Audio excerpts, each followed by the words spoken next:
Hi, today we are talking about puzzles. Puzzles are a great way to create a fun learning situation for children. Puzzles will help children to problem solve and to learn perseverance. Also develop the small or fine muscles of the fingers, hand and wrist.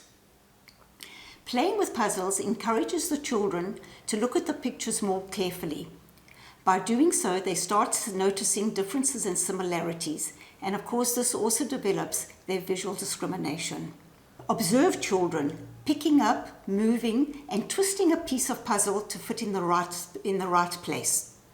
All the while developing and strengthening their little hands and developing eye-hand coordination. Puzzles develop memory skills as well as the ability to plan, to test ideas and to solve problems. While completing a puzzle, the child has to remember colors, shapes and positions. The experience of completing a puzzle can also help the child to learn to accept challenges, deal with frustration and solve problems. However, once the task has been completed, the sense of achievement sends the child's self-esteem soaring. Now we can see how important puzzles are to the child's overall development and the promotion of the various skills. Now let's look at puzzle development through the ages. Generally, we start puzzles at around the age of 18 months. We would start with a puzzle like this, very simple first level.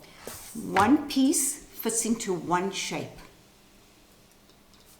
From there, we will progress onto a puzzle a little bit more difficult, where you have different shapes or pictures and themes that the child can relate to.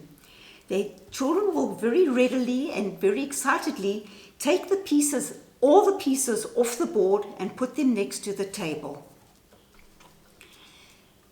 Now what the child has to do is pick up the one piece off the table, look at it, it's the cow. Where is the shape of the cow on the board?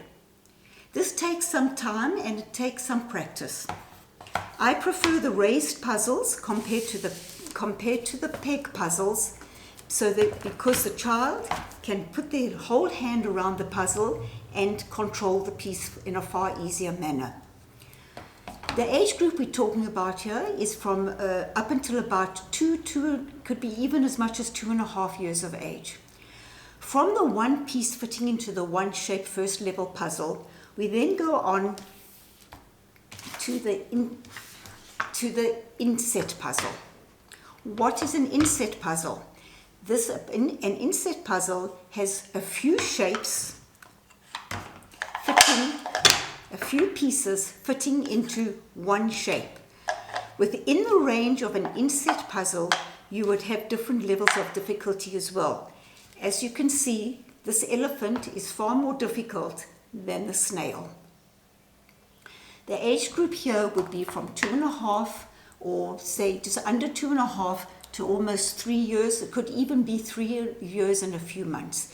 Every child develops at a different rate.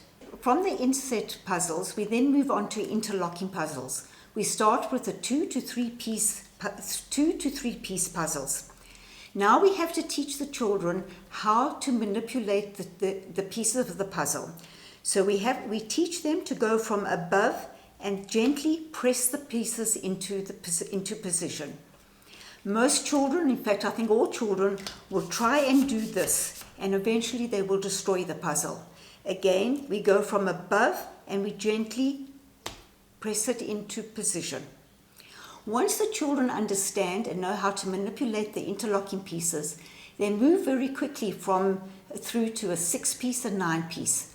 So ideally, we would like to see a 3-year-old starting off with your 2 to 3 piece puzzles, moving through until about a 9-piece puzzle, and some 3-year-olds can even do a 12-piece puzzle. The 4-year-olds, we would ideally like to see them doing from a 12-piece puzzle through to 24 pieces. 5-year-olds from 24 to 25 pieces, going through to 35 to 40 pieces. In grade R, ideally the children should be doing 48 pieces plus, and many of them even reach to 60 pieces.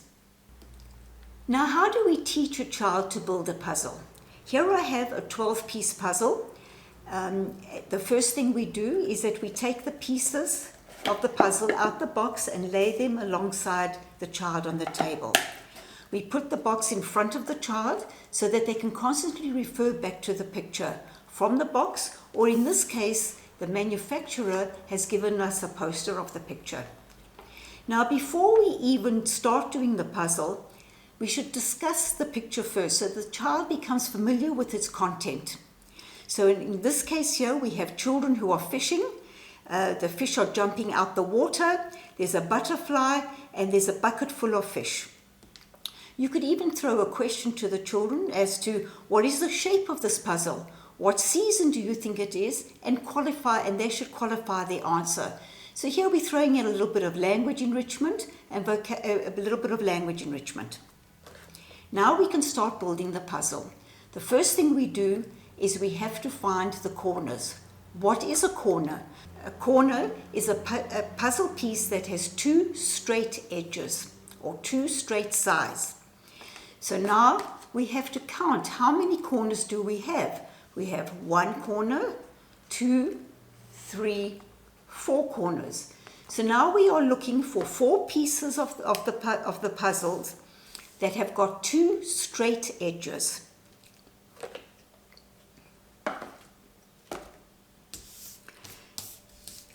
And we pull them aside. We sort them out from the other pieces and we pull them aside.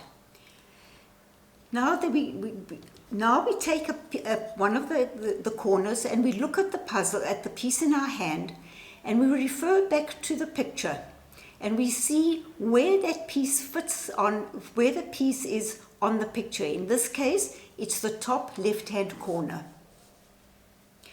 Pick up another piece at random. Here we see there's a fish at the bottom. And here we go, refer back to the main picture. We see it goes in the bottom left-hand corner. And so we go through all the corners, fitting the pieces according to the picture in the position.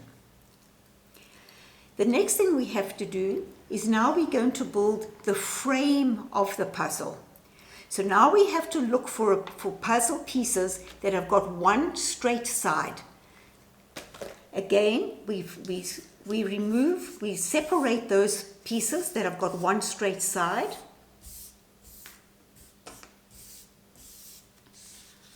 And the same process begins again. We pick up a piece, and now we know it's going on the outer edges, so now we look to see where this piece would fit in on the frame here of the puzzle. So it's the tree, and we know we've got a tree there. We go from above, and we gently press it in. Pick up another piece. Here we can see a red and a blue. We're looking at red and blue, so it looks like the part of the boat, the water. And here visual discrimination comes in again, as we mentioned before. There are some of the splashes, and on the picture here we see some splashes.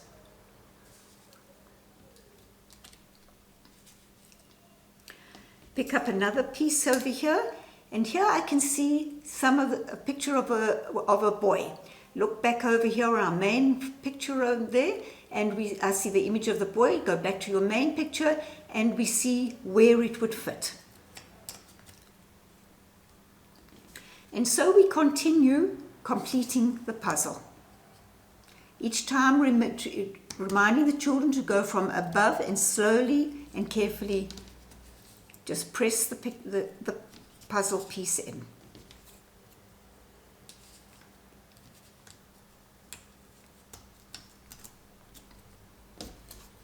Here I've got a face, and I can see it's and a pink fish, and here I can see part of the pink fish and the face, and so we fit it in there.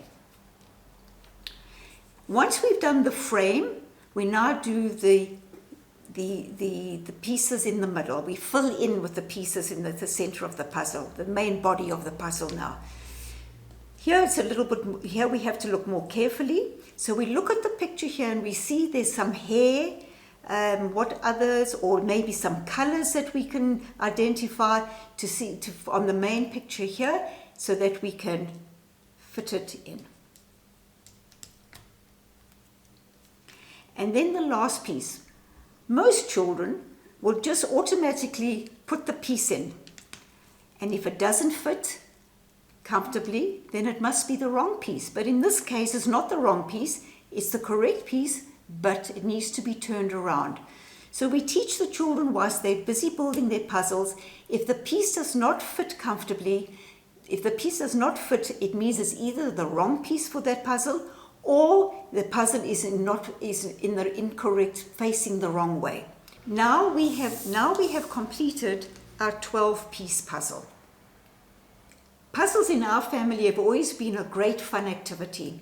My children growing up would love to do puzzles, especially on a rainy day.